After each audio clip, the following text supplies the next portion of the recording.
There's something no one tells you about the woman who stopped talking so much. They assume she's sad. They assume something broke inside her. They assume she lost confidence, or maybe she's just going through something. A phase, a bad week, a rough season that will eventually pass and return her to the version of herself they were more comfortable with. People watch her from across the room and they whisper things like, "She used to be so open," or, "I wonder what happened to her." They say it with that soft, worried look, like she's something fragile, like she needs fixing, like the quieter she becomes, the more she must be suffering. But here's what they don't see. She didn't lose anything. She found something, and that something changed everything about how she moves through the world. There is a type of woman who reaches a point in her life where the noise just stops making sense. Not the noise around her, the noise inside her, the constant explaining, the constant rehearsing of conversations before they happen, the constant softening of her words so other people don't feel uncomfortable with her honesty, the constant making herself smaller, quieter, easier, so the room feels bigger for everyone else. One day, without a dramatic moment, without a breakdown or a revelation or a single conversation that changed it all, she just goes quiet, and the silence feels like the first honest thing she has experienced in years. Maybe you know exactly what that feels like. Maybe you're reading this right now and something in your chest just shifted because someone is finally describing what has been happening to you, and you haven't had the words for it until this moment. Because it's a strange thing, isn't it? To feel more like yourself in silence than you ever did when you were filling every room with noise. To feel more certain, more grounded, more real, in the very thing that everyone around you seems to think is a sign that something went wrong. But that's the gap. That's the distance between how this looks from the outside and what it actually is on the inside. And no one talks about that distance. Everyone talks about silence like it's emptiness, like it's absence, like a woman who speaks less must have less to say, or must be hurting in some way that requires intervention. But that's the version of silence that people who have never truly listened to themselves will always believe. That's the version that makes sense to people who have spent their entire lives filling every pause with words, every void with noise, every uncomfortable moment with the performance of ease. The real version is different. The real version is where you start. Pay attention to this because this is where it begins, and most people miss it entirely. It doesn't start with a decision. It never starts with a decision. It starts with exhaustion, not the kind of exhaustion that sleep fixes, the kind that accumulates slowly, quietly, in the spaces between conversations where you gave too much and received too little. It starts the night you explained yourself for the 100th time to someone who never truly intended to understand you. It starts the moment you noticed a familiar pattern in someone's behavior, recognized it immediately, said nothing, because you already knew what would happen if you did. You watched, you processed, you stayed quiet, and in that quiet, something inside you clicked into place. You realized you already knew the ending. That's the moment. That's the turning point that no one else can see from the outside. Because from the outside, you just got quieter, a little more distant, a little harder to read. But from the inside, you got sharper, you got clearer, you got more honest with yourself than you had been in years, maybe ever. While other women were still reacting, still sending the extra message, still writing paragraphs trying to explain a feeling to someone who had already decided not to receive it, still hoping that if they just found the right words, everything would finally shift. You were already 3 steps ahead. Not because you're cold, not because you stopped caring, not because something in you died, but because you started paying attention in a way that most people never do. You started watching behavior instead of listening to words. You started noticing what people reveal when they think no one is really watching. You started understanding that the most important communication has always been the kind that happens without a single word being spoken. And once you see that, you can never unsee it. The ability to read a room, to read a person, to feel what's underneath what's being said. That's not something that turns off. It's something that turns on and stays on. And when you're that awake, when you're that aware, the idea of going back to how you were before, the version who talked too much, trusted too fast, explained herself to people who had already made up their minds, that version feels like a costume you can never quite fit back into. Here's something no one talks about. When a woman becomes more observant, she also becomes more selective. Not because she wants to be difficult, not because she's building walls out of fear or pain or bitterness, but because observation, real, honest, sustained observation, shows you things. It shows you who people actually are underneath the version they perform for you. It shows you who reaches out when there's nothing to gain and who only appears when they need something. It shows you who holds space for your heaviness and who only wants you when you're light. It shows you the difference between people who love you and people who simply love the way you make them feel about themselves. And once you can feel that difference, once it registers in your body before your mind has even finished processing, the idea of continuing to give yourself equally to everyone becomes not just exhausting, but genuinely nonsensical. Why would you? You sit in a room full of people you've known for years and you feel the distance, not because you stopped loving them, not because something is wrong with you, but because you started being honest with yourself about what was actually there, about what was always there, underneath the warmth and the shared history and the comfortable routine of it all. Some connections were real, some were just familiar, and honesty, real, quiet, private honesty, knows the difference. That's not something you can explain to people who haven't felt it, and that's okay, because honesty doesn't need an audience, and neither do you. But here's where it gets heavy. Here's the part that doesn't make it into the conversations about growth and awareness and knowing your worth, the part that gets left out of every inspirational caption about becoming a better version of yourself. The silence is also lonely, not always.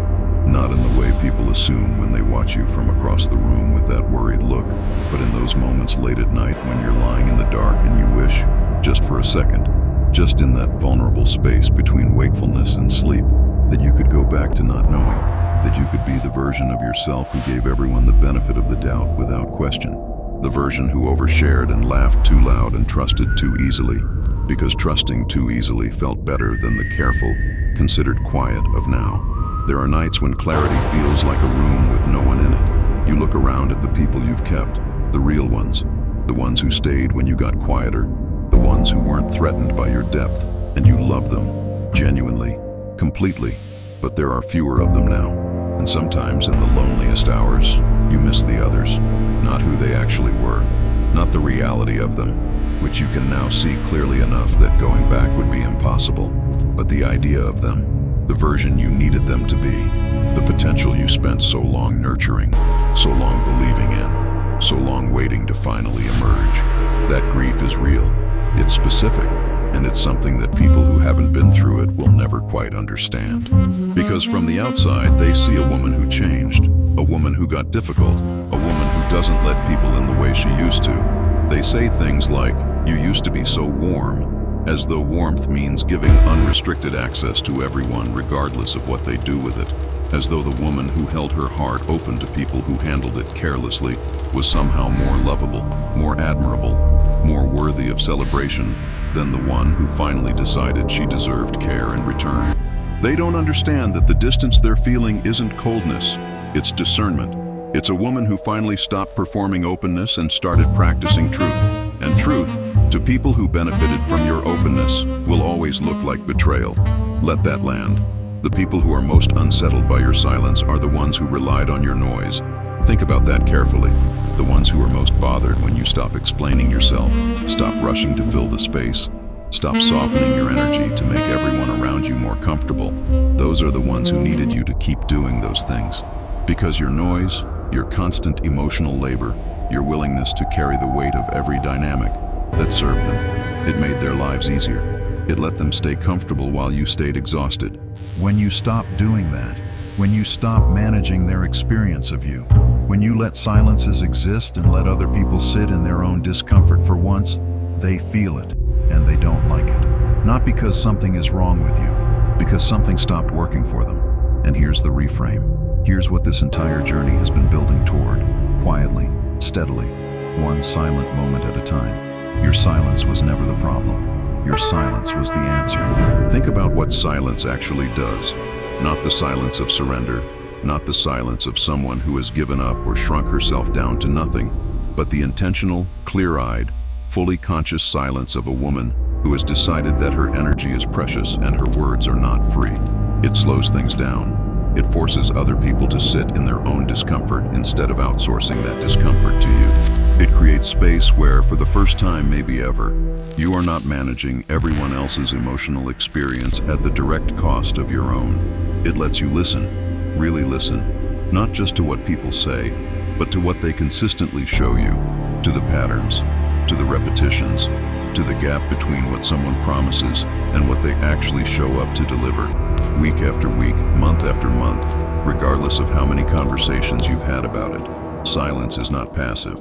Silence is the most active form of attention that exists, and a woman who has learned to inhabit it, who is no longer afraid of it, who no longer feels the compulsion to fill it, is not disconnected from the world around her. She is more connected than she has ever been. But now the connection requires something. Now it has to be real. Now it has to go both ways. That is not something you need to apologize for. That is not something you need to explain. There's something else happening inside that quiet that almost no one acknowledges. You are healing, not in the way that gets celebrated publicly, with big announcements and transformation posts and carefully curated narratives about who you used to be and who you've become, but in the slow, private, unglamorous, deeply personal way that actual healing happens. In the way you notice, one ordinary Tuesday, that you no longer feel the urgent need for a response from someone who hurt you in order to feel okay. In the way you can spend a full evening alone, no phone, no noise, no distraction, and feel genuinely rested instead of hollow. In the way you stopped rehearsing arguments in your head, stopped crafting the perfect explanation, stopped hoping, with that particular kind of desperate hope, that one more conversation would finally make someone choose you the way you deserve to be chosen. You let go, quietly, without ceremony, without a funeral for it. That takes more strength than anything you have ever been publicly applauded for, because the world celebrates women who fight loudly, who advocate for themselves in ways that are visible and dramatic and documentable, who make their transformation into a story that other people can consume and admire and share.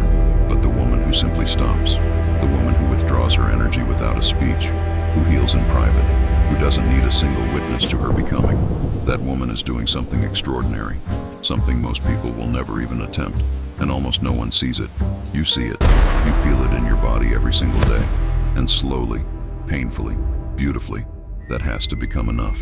There is a particular kind of strength that lives in quiet women, not the strength that announces itself, not the kind that needs to be validated or witnessed or rewarded in order to be real, the kind that builds in private, the kind that grows in the spaces between the things that didn't work out, between the people who didn't stay, between the versions of yourself you had to grieve before you could become who you are now.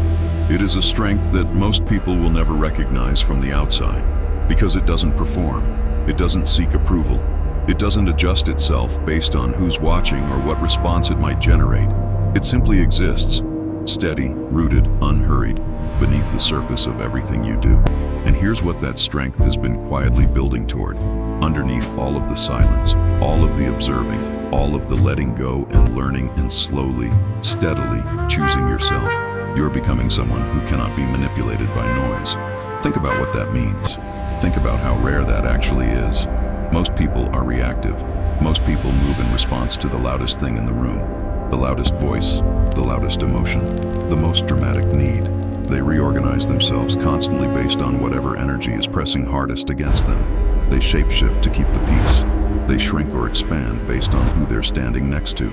They lose themselves in the process and don't even notice it's happening because everyone around them is doing the exact same thing. But you stopped. You got quiet. And in that quiet, you found something fixed inside you. Something that doesn't move just because someone wants it to. Something that holds its ground, not out of stubbornness, but out of self-knowledge.